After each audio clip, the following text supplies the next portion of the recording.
I've worked with hundreds of people as a transformation coach and existential counselor, and I specialize in analytical thinkers like ENTPs, INTPs, INTJs, and so on.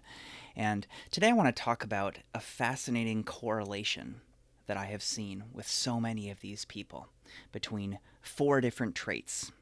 The first one is when they tell me that they're an open book, that I'm willing to share anything about myself. Don't worry, we don't have to build trust. I trust you already. I'm willing to just tell you anything. Often people will tell me that in the first session, and that immediately sparks my interest that I bet these other three factors are going to be true of you as well. The second one is that I'm pretty chill. I'm pretty okay with most things. Even if things are chaotic at work, other people are emotional, I'm fine. I don't really feel big feelings. You know, I don't really cry a lot. I don't feel big grief. I also don't feel huge joy either. I'm just kind of, middle of the road. Number three is I have trouble knowing what I want. I have trouble making choices. I have trouble with clarity on my preferences. I have trouble with decisions.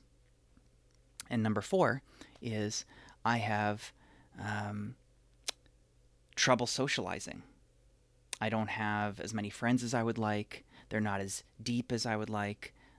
There's too much small talk. I don't feel like we're really authentically connecting. I have trouble with romance, dating. I have trouble with motivation. So those four things. I'm willing to talk about anything. I feel okay all the time, no big feels. I'm not really clear on my preferences, trouble decision making, and trouble with making friends, romance, motivation. So what do those four things have in common? In my experience, the core root of all of those is people who have gone through life with such skill around analytical thinking, the thinking mind, that they've come to rely on that tool. That's the hammer that they use for everything, right? And when you've got a hammer, everything looks like a nail. Every problem can be solved with analytical thinking, with figuring it out, with fixing it, finding the solution, right? And so they forget that they actually have a whole toolkit available. Every human has other tools: gut feeling, intuition, emotional awareness, many other tools that are more applicable in certain situations, especially when other people are involved. Because the truth is that humans are irrational. A lot of the time, we're not logical beings, right? And so if you're behaving as if every person or every social situation is a logical problem that can be analyzed and solved with the thinking mind, that's where you run into trouble, right? That's where you have trouble making the friends or doing the dating, right? And so when you are out of touch with those feelings-oriented tools, the body awareness, the emotional landscape awareness, the emotional intelligence to speak your feelings vulnerably, when you're out of touch with all that stuff, it can feel numb. It can feel like I'm okay with anything because those tools are all getting rusty over in the toolkit. You're not using them. So, you have kind of a beginner level of skill with investigating the data channel of the body and the emotions. So you're actually missing out on a lot of data, right? It's like if you are someone who is really unskilled at reading facial expressions in someone else, or reading the room, or reading, how your date is feeling on the date, right? Then you're missing data.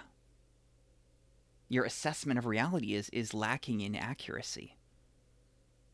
So it's almost like, someone was sending you spreadsheets, but they deleted half the columns of data, right? I bet if you found out that was happening, You would say, oh my God, I need those columns back. I need all the data, right? I don't want to just be satisfied with the first 2 columns when there are 5 more. I want to really understand the patterns that are happening in the data. I want to be able to understand it fully.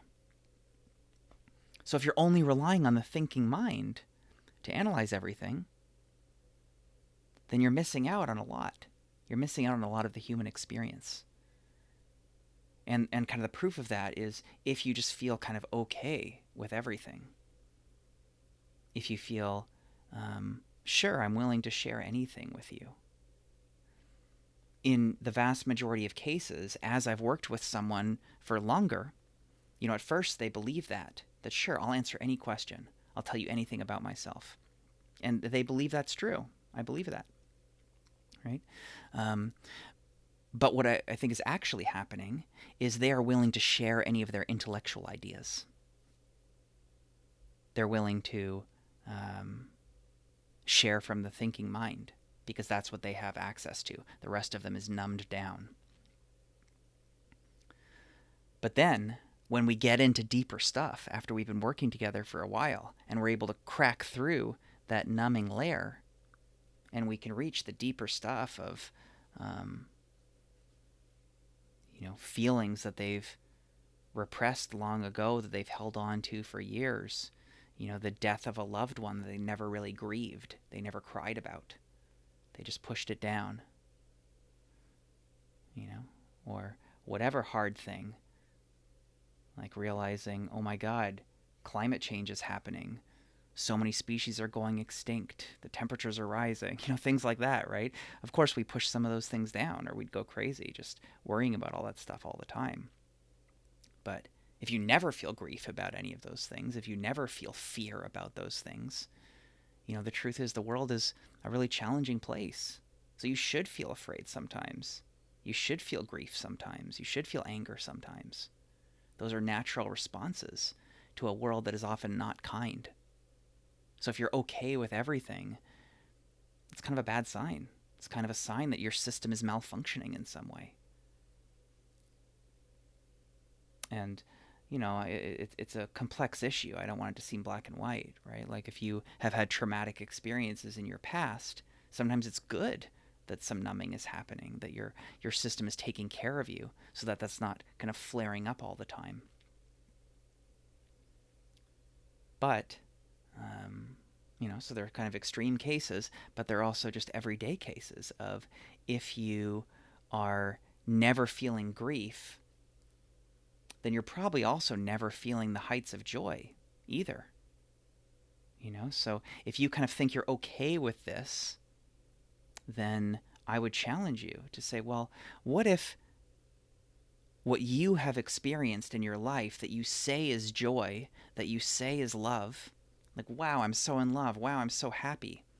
What if that's actually a 4 out of 10 on what's possible, on what other people experience? Like what you say is, I'm in love, I'm so happy, that's a 4 for someone else, right? And they have a 10.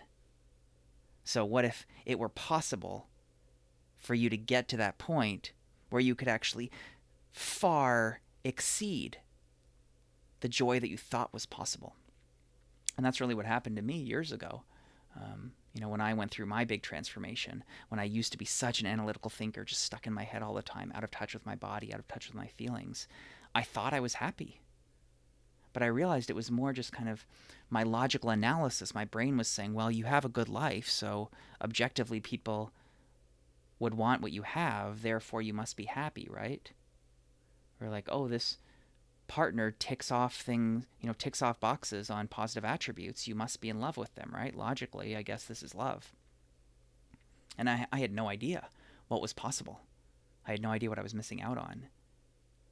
Once I was able to finally find deeper, authentic community, connection, real love, real belonging, real depths of joy, it was like, oh my God, this is what joy is? Wow. So my intent here is to hopefully inspire you that if you are one of these people, like these ones that I work with so often, or like myself in the past, then I want to urge you to not settle, to not just think this is all life has for you, that this is sufficient. Right? Because I think if it were something else, if you knew that you were missing out on data, if you knew that your view of reality was skewed, that you were not seeing a fully accurate picture, you would want the truth. Right? You would want to learn how to take off those blurry glasses to see the full fidelity of the world. Right? So I think that's the most powerful reason for doing this kind of deep work.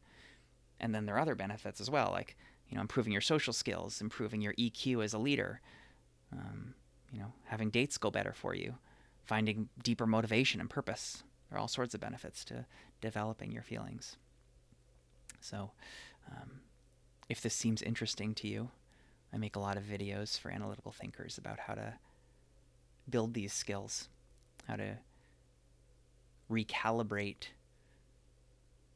your psyche, your body, to get more in touch with your somatic experience, your emotions. But it really is a practice that you have to develop. And you can also work with me one-on-one if you like. My website's michaelcallows.com. But a starting place really is just to practice noticing. Just practice throughout the day as often as you remember. Pausing, it helps to close your eyes, I find. You don't have to. And just spend 30 seconds just noticing, what am I feeling right now? What am I experiencing? And it can help to use a feelings wheel. You can go to feelingswheel.com. It's a good basic one. And just try to identify which of these feelings is what I'm experiencing right now. And try to really find it in your body, not just intellectually. I guess I'm lonely right now, theoretically. But feel. Do I feel loneliness somewhere? Does it feel like a stretching in my chest or an aching in my belly? Right? And at first it's going to be kind of blurry, kind of vague, and you have to practice this again and again. And you might start with just a really generalized idea like, I'm kind of positive right now, or I'm kind of negative right now. And then over time you can hone that through practice. I hope that helps. I'd love to hear from you in the comments if you have any questions or feelings about this. And I wish you a nourishing day.